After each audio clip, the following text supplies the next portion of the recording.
উৎসব মুখর পরিবেশে চাকসু নির্বাচনে মনোনয়ন বিক্রি শুরু হয়েছে।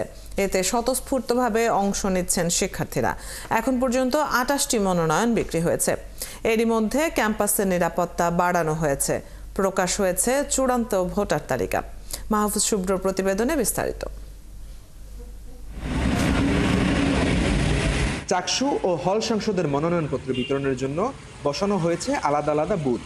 প্রথম দিনেই কেন্দ্রীয় সংসদ ও হল সংসদের মনোনয়ন নিয়েছেন আগ্রহী বহু প্রার্থীরা ৩০০ টাকা দিয়ে কেন্দ্রীয় সংসদের মনোনয়নপত্র ও ২০০ টাকা দিয়ে হল সংসদের মনোনয়নপত্র নিচ্ছেন। বাধ্যতামূলক করা হয়েছে ডোপ টেস্ট। ৩৬ বছর পর যখন চাকরি হচ্ছে, আমি এই সুযোগটা মিস করতে চাইনি আর কি। তো যেহেতু আবার প্রথম সবার আগে আমি মনোনয়ন নিয়েছি, এটা আসলে আরো বেশি আনন্দদায়ক। আমাদের হলের যে সমস্যাগুলো, বিশেষত আবাসনের যে সমস্যাগুলো, তারপর খাবারের যে সংকট, আমাদের এখানে ভালো রিডিং রুম নেই, আমাদের লাইব্রেরি নেই, এই বিষয়গুলো আমি সর্বোচ্চ চেষ্টা করব যে আমাদের প্রশাসনের কাছে উপস্থাপন করতে।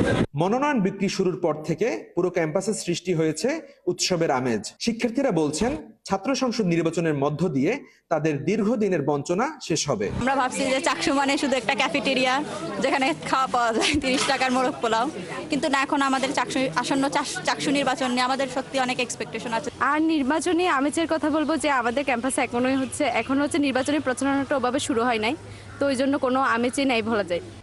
এদিকে বিশ্ববিদ্যালয়ের সার্বিক পরিস্থিতি সন্তোষজনক বলে জানিয়েছেন প্রধান নির্বাচন কমিশনার।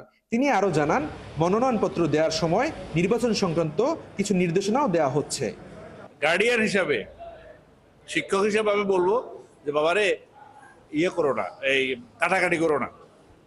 কাটাকাটি না করতে হলে একটা ফর্ম ফিল আপ করার আগে একটা ফটোকপি করে একটা ড্রাফট করো। মনোনয়নপত্র বিক্রি চলবে 16ই সেপ্টেম্বর পর্যন্ত।